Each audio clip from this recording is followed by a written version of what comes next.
চলো আজ তোমাদের সাথে শেয়ার করব আমি আজকে একা একা অনেকটা দূর যেতে চলেছি। তো গুড মর্নিং টু এভরিওয়ান, আশা করছি তোমরা সবাই ভীষণ ভালো আছো।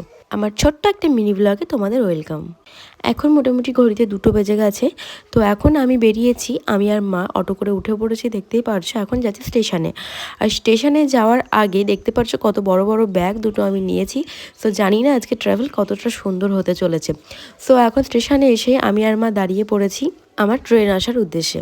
সো ট্রেন কিন্তু আমার না, আমি যাব ওই ট্রেনে করে। তো যাই হোক, এখন আমি ট্রেনে উঠে একটা সুন্দর সিট পেয়ে গেছি।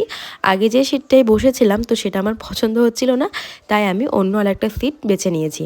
সো এখন ট্রেনটা সুন্দরভাবে আর ট্রেনে না আজকে একদমই ভিড় ছিল না, আমি খুব সুন্দরভাবে আসতে পেরেছি।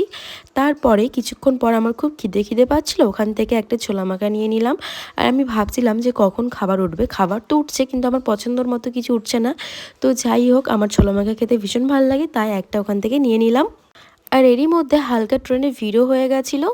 আর আমি যেহেতু লেডিসে উঠেছিলাম, তো লেডিসে কিন্তু খুব একটা প্রবলেম হয় না। তো যাই হোক, আমি এখন ট্রেন থেকে নেমে পড়েছি, দেখতেই পারছো। কিছুক্ষণ আমাকে ওয়েট করতে হয়েছে সৌরভের জন্য, কারণ ও আসতে একটু লেট করে ফেলেছিল। আর আমার তো আবারও ভীষণ খিদে পাচ্ছিলো, তো সেই কারণেই সৌরভকে বললাম তো চলো ওখান থেকে একটু চা খাই। কারণ আমরা যতবার এখানে আসি স্টেশনে, ততবারই এই দোকানটা থেকেই আমরা চা খাই। এখানকার চাটা খেতে ভীষণ সুন্দর।